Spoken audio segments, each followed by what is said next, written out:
मौसम से जुड़ी जानकारी और लाइव मौसम खबरों के लिए हमारे YouTube चैनल को सब्सक्राइब करें और बेल आइकॉन दबाकर हर अपडेट पर रखें नजर। नमस्कार, आप देख रहे हैं स्काईमेट वेदर रिपोर्ट। मैं हूं देवेंद्र त्रिपाठी। जानेंगे 15 जुलाई को देश भर में मॉनसून के प्रदर्शन के बारे में। इससे पहले बात करते हैं मॉनसूनी सिस्टमों की, कहां पर कौन से सिस्टम बने हुए हैं और उनका मौसम पर क्या होगा असर। मॉनसून की अक्षीय रेखा पंजाब में अमृतसर से होकर गुजर रही है और इसके बाद उत्तर प्रदेश में ये बदायूं में पहुंची है तथा झारखंड में जमशेदपुर और उसके बाद पश्चिम बंगाल के गंगीय भागों तक होते हुए उत्तरी पश्चिम बंगाल के क्षेत्रों में बंगाल की खाड़ी पर पहुंच गई है। इसके अलावा एक पूर्वी उत्तर प्रदेश के ऊपर एक चक्रवाती हवाओं का क्षेत्र विकसित हुआ है और एक चक्रवाती हवाओं का क्षेत्र बना हुआ है उत्तरी आंतरिक कर्नाटक के ऊपर, और साथ ही ऑफशोर ट्रफ जो गोवा से लेकर कोंकण गोवा से लेकर केरल तक बनी हुई थी वो थोड़ा कमजोर हुई है। इसका दायरा थोड़ा सिमटा है।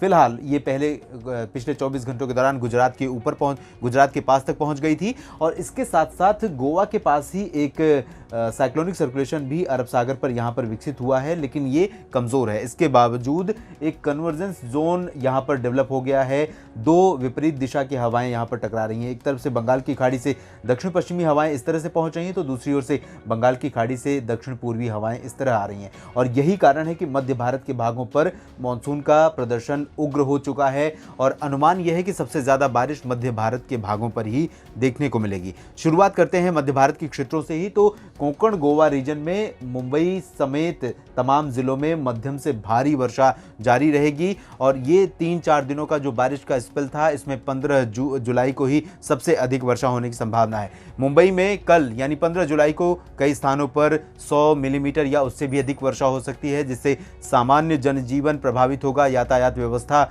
बाधित हो सकती है, जगह जगह पर वाटर लॉगिंग की समस्या हो सकती है। बीएमसी को इससे पहले तैयारी करनी चाहिए ताकि लोगों को रोजमर्रा की ज़रूरत की चीज़ों में मुश्किलों का सामना न करना पड़े। और मुंबई के साथ साथ कोंकण गोवा के जो अंदरूनी इलाके हैं मध्य महाराष्ट्र के, इन भागों में भी वर्षा होगी, जिसमें पुणे नासिक को शामिल कर सकते हैं, लेकिन मध्य महाराष्ट्र के अंदरूनी इलाकों में भारी वर्षा की संभावना फिलहाल नहीं है। इसके अलावा महाराष्ट्र में विदर्भ और मराठवाड़ा में भी कई स्थानों पर मध्यम से भारी वर्षा होने की संभावना अगले 24 घंटों के दौरान नजर आ रही है। इसके बाद हम रुख करेंगे मध्य प्रदेश का। मध्य प्रदेश के दक्षिण पश्चिमी इलाकों में यहाँ पर कई जगहों पर मूसलाधार वर्षा होने की संभावना अगले 24 घंटों के दौरान है। पिछले दिनों से लंबे समय से लोगों को यहाँ पर बारिश का इंतजार था, ये इंतजार खत्म हो रहा है और अगले 24 घंटों तक यहाँ पर अच्छी वर्षा हो सकती है। साथ ही साथ गुजरात में भी कई स्थानों पर वर्षा होने की संभावना है। सौराष्ट्र में भी अधिकांश जगहों पर वर्षा होगी। द्वारका, जामनगर, राजकोट समेत तमाम जगहों पर वर्षा की संभावना नजर आ रही है, लेकिन ज़्यादा बारिश के आसार पूर्वी क्षेत्र पर हैं। गुजरात के जिससे हम गुजरात रीजन कहते हैं, यहाँ पर पूरब से दक्षिण से लेकर उत्तर तक वर्षा होने के आसार नजर आ रहे हैं। साबरकांठा, बनासकांठा, अहमदाबाद, गांधीनगर, सूरत और वेरावल तक इन सभी भागों में कई जगहों पर भारी वर्षा हो सकती है। दमन और दीव में भी भारी वर्षा होने की संभावना अगले 24 घंटों के दौरान है। साथ ही साथ जिक्र राजस्थान का भी करना पड़ेगा, क्योंकि इसी सिस्टम के चलते दक्षिणी राजस्थान पर अगर हम देखें तो सवाई माधोपुर और कोटा से लेकर उदयपुर, चित्तौड़गढ़, प्रतापगढ़, जालौर और जोधपुर, इन सभी भागों में भारी वर्षा होने की संभावना अगले 24 घंटों के दौरान है। हालांकि उत्तरी क्षेत्रों में अपेक्षाकृत मानसून अभी कमजोर ही बना रहेगा।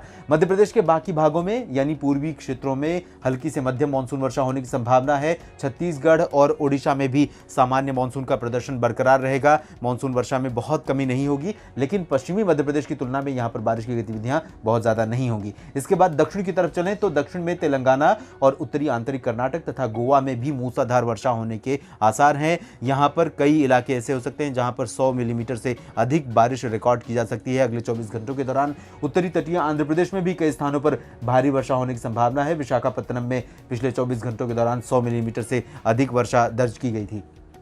इसके बाद दक्षिण की तरफ और चलें, दक्षिणी प्रायद्वीपीय भारत में तो बेंगलोर और चेन्नई समेत दक्षिणी आंतरिक कर्नाटक और तमिलनाडु के भागों में हल्की से मध्यम बारिश होने की संभावना है। आंध्र प्रदेश के दक्षिणी इलाकों यानी रायलसीमा में भी हल्की से मध्यम वर्षा होगी। केरल में भी हल्की से मध्यम बारिश के आसार नजर आ रहे हैं। लक्षद्वीप में भारी वर्षा फिलहाल बहुत ज़्यादा नहीं होगी, कुछ स्थानों पर हल्की से मध्यम और कहीं कहीं पर भारी बारिश का झोंका आ सकता है। पुडुचेरी में भी हल्की से मध्यम वर्षा के आसार नजर आ रहे हैं। दूसरी ओर अंडमान व निकोबार द्वीप समूह में में भारी वर्षा हो सकती है।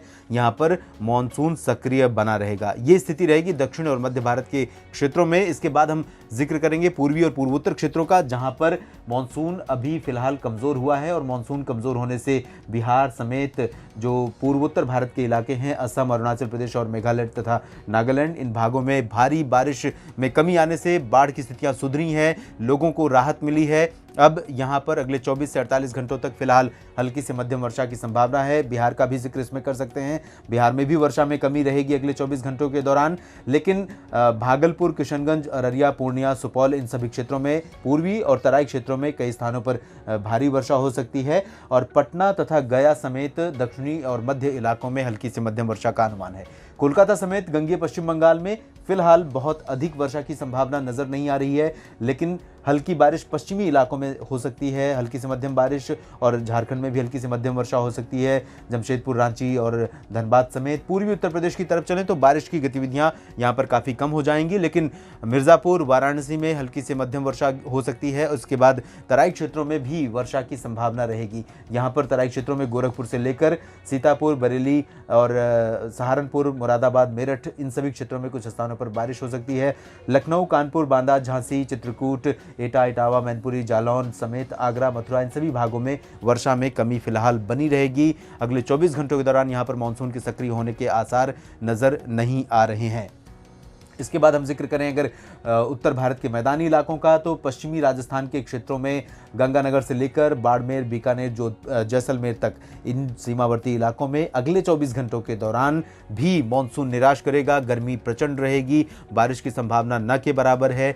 हल्की से मध्यम वर्षा, यहाँ पर हल्की वर्षा मुख्यतः हो सकती है कुछ इलाकों में, जिससे गर्मी से राहत मिलने के संकेत फिलहाल नज़र नहीं आ रहे हैं। लेकिन 24 घंटों के बाद उम्मीद यह है कि 16 जुलाई से यहाँ पर बारिश की गतिविधियाँ बढ़ेंगी और 17-18 जुलाई को हो सकता है कि पश्चिमी राजस्थान के लोगों को लंबे इंतजार के बाद मॉनसून की रिमझिम फुहारें मिलें और इससे मौसम सुहावना हो जाए।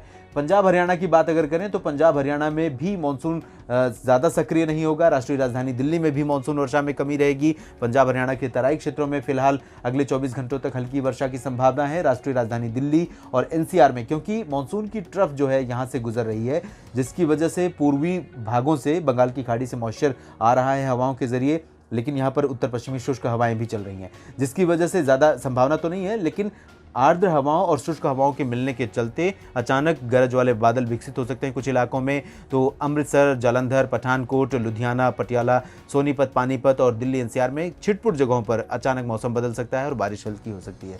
उत्तराखंड में अगले 24 घंटों तक अच्छी वर्षा की संभावना है। हिमाचल प्रदेश और जम्मू कश्मीर तथा लद्दाख में हल्की बारिश से ज़्यादा की उम्मीद फिलहाल नहीं है। इन भागों में भी मानसून सक्रिय होता हुआ नजर नहीं आ रहा है। तो देश भर में मानसून का इस तरह से रहेगा प्रदर्शन, यानी कि मध्य क्षेत्रों पर मेहरबानी, उत्तरी भागों में अभी भी इंतजार बरकरार। आप जुड़े रहिए स्काईमेट वेदर के साथ, हम आपको मौसम की हर खबर देते रहेंगे। धन्यवाद। प्रदूषण की रियल टाइम इंफॉर्मेशन के लिए आज ही स्काईमेट AQI ऐप डाउनलोड करें और अपनों की सेहत का रखें ख्याल।